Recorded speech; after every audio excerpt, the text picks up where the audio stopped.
ഇറാനുമായി അവസാന കരാർ ഒപ്പിടുമ്പോൾ ഇറാൻ ന്യൂക്ലിയർ പവറിൽ എന്ത് നിലപാട് സ്വീകരിക്കും എന്നുള്ളതിനെക്കുറിച്ച് ഒരുപാട് ചർച്ച നടക്കുന്നുണ്ട്.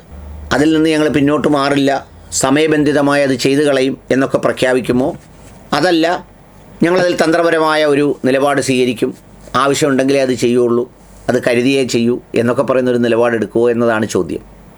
സത്യത്തിലൊരു ചെറിയ സത്യം പറയട്ടെ, ഈ യുദ്ധത്തോടുകൂടി ഇറാൻ പഠിച്ചൊരു പാഠം, അണുവായുധവും ന്യൂക്ലിയർ ബോംബും ഒന്നും കൈവശം വെച്ചില്ലെങ്കിലും സ്ട്രെയ്റ്റ് ഓഫ് ഹോർമിസ് ഞങ്ങളുടെ കയ്യിലും റെഡ് സീ ഹൂത്തികളുടെ കയ്യിലുമാണെങ്കിൽ സംഗതി അണുബോംബില്ലാതെയും ആറ്റം ബോംബില്ലാതെയും ലോകത്തെ കീഴടക്കാൻ, വരുതിയിൽ നിർത്താൻ തങ്ങൾക്ക് കഴിയും എന്ന് ഇറാനെപ്പോലെ മറ്റു പലർക്കും ബോധ്യപ്പെട്ട ഒരു ആക്രമണവും പ്രത്യാക്രമണവുമാണ് മിഡിൽ ഈസ്റ്റിൽ കഴിഞ്ഞു പോയത്. എന്തിന് അണുബോംബും ആറ്റം ബോംബും? അതൊക്കെ വളരെ പെട്ടെന്ന് കൊണ്ടിട്ട് അല്ലെങ്കിൽ കയ്യിലുണ്ടെന്ന് പേടിപ്പിച്ച് ഇനിയുള്ള കാലത്ത് അങ്ങനെ ആർക്കും ചെയ്യാൻ ധൈര്യമില്ലാത്ത വിധം വെറുതെ ഭയപ്പെടുത്താൻ വെച്ചിരിക്കുന്ന വസ്തുവല്ലേ. ഇതിൻ്റെ ഒരു പൂട്ട് പൂട്ടിയാലുള്ള സ്ഥിതി എന്താ? ആ പൂട്ട് വലിയ ആഘാതം സൃഷ്ടിക്കും. എന്തുകൊണ്ടാണ് അങ്ങനെ പൂട്ടാൻ കഴിയുന്നത് എന്ന് പഠിക്കുമ്പോഴാണ് ഈ സ്ട്രെയ്റ്റ് ഓഫ് ഹോർമിസ് എന്ന് പറയുന്ന ഈ മേഖലയിൽ ഏതാണ്ട് 167 കിലോമീറ്റർ നീളമാണ് അതിനുള്ളത്. വീതി ഏറ്റവും കൂടുതലുള്ളത് 97 കിലോമീറ്ററാണ്. ഏറ്റവും കുറവുള്ളത് 34 കിലോമീറ്ററുമാണ്. അതിൽ ഏറ്റവും കുറവ് ഡെപ്തുള്ളത്, ഒരു ആവറേജ് ഡെപ്ത് എന്ന് പറയുന്നത് 200-300 അടിയാണ്. എന്ന് പറഞ്ഞാൽ 60 മുതൽ 100 മീറ്റർ വരെ. ചില സ്ഥലങ്ങളിൽ അത് 200 മീറ്റർ വരെയുണ്ട്. ചില സ്ഥലങ്ങളിൽ അത് വെറും 80 അടി മാത്രമേ ഉള്ളൂ. എന്ന് പറഞ്ഞാൽ 25 മീറ്റർ. ഇത്രയും ദൈർഘ്യം മാത്രമേ ഈ പറയുന്ന സ്ട്രെയ്റ്റ് ഓഫ് ഹോർമിസിനുള്ളൂ.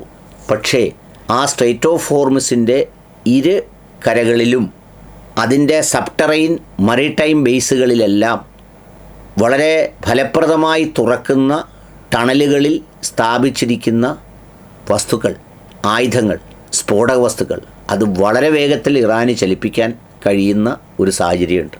നിങ്ങളത് ഓർത്ത് നോക്കൂ, ഒരു കനാൽ, ആ കനാലിൻ്റെ വീതി ഇത്രയുമാണ്, അതിൻ്റെ ആഴം ഇത്രയുമാണ്.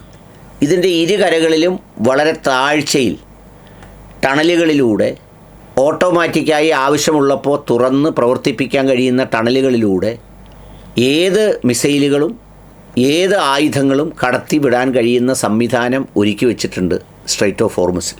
അതുകൊണ്ടാണ് അമേരിക്ക പോലും സ്ട്രെയ്റ്റ് ഓഫ് ഹോർമിസിലെ അതിൻ്റെ ബ്ലോക്കേഡ് ചെയ്യുന്നത് പേർഷ്യൻ ഗൾഫിൻ്റെ ഒമാൻ എൻഡിൻ്റെ മൗത്തിനപ്പുറത്താണ്.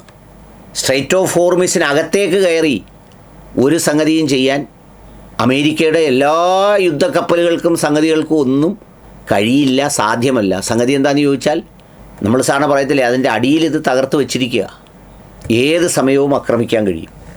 അത്തരമൊരു സംവിധാനം സ്ഥാപിച്ചു വെച്ചിരിക്കുന്നിടത്തോളം സ്ട്രെയ്റ്റ് ഓഫ് ഹോർമിസ് വെച്ച് കൺട്രോൾ ചെയ്താൽ ലോകത്തിൻ്റെ സാമ്പത്തിക ക്രമം തങ്ങൾക്ക് കൺട്രോൾ ചെയ്യാവുന്നു. തങ്ങളുടെ അധീശത്വം അത് നഷ്ടപ്പെടില്ലെന്നും ഇറാന് നന്നായി ബോധ്യപ്പെട്ടതുകൂടിയാണ് ഈ യുദ്ധം. ഒന്ന് ആലോചിച്ച് നോക്കൂ, ആരും ഇറാൻ്റെ കൂടെ ഇല്ല, നേർക്ക് നേരെ ഒരാൾ പോലും ഇല്ല. മറുവശത്ത് വൻ ശക്തികളാണ്, അമേരിക്കയും ഇസ്രയേലും അടങ്ങുന്ന വൻ ശക്തികളാണ് മറുവശത്ത് നിൽക്കുന്നത്. ആ ശക്തികളെല്ലാം ഉള്ളതിനോടുകൂടിയാണ് ഇങ്ങനെ ഇതിനെ അതിജീവിക്കാൻ സാധിച്ചത്. അപ്പോൾ ഇങ്ങനെ ഇതിനെ അതിജീവിക്കാൻ സാധിച്ചുവെങ്കിൽ ഇനി എങ്ങനെയും ഇതിനെ അതിജീവിക്കാൻ കഴിയും എന്ന ബോധ്യവും ആത്മവിശ്വാസവും ഇറാൻ ഉണ്ടായത് ഈ സ്ട്രെയ്റ്റ് ഓഫ് ഹോർമിസാണ്. നമ്മൾ സാധാരണ ചിലയിടത്തൊക്കെ പഠിച്ചിട്ടില്ലേ, ചില സന്ദർഭങ്ങളിൽ വെള്ളം കൊണ്ട് ഞാൻ അവരെ രക്ഷപ്പെടുത്തി, കടലിൽ പാത സൃഷ്ടിച്ച് ഞാൻ രക്ഷപ്പെടുത്തി എന്നൊക്കെ പറഞ്ഞു കേട്ടിട്ടില്ലേ. അതുപോലൊരു പാതയാണ് ഇറാനെ നിലനിർത്തിപ്പോരുന്നത്. അതിലൊരുക്കിയിരിക്കുന്ന സംവിധാനങ്ങളാണ് ഇറാന് ഉപകാരപ്പെട്ടത്.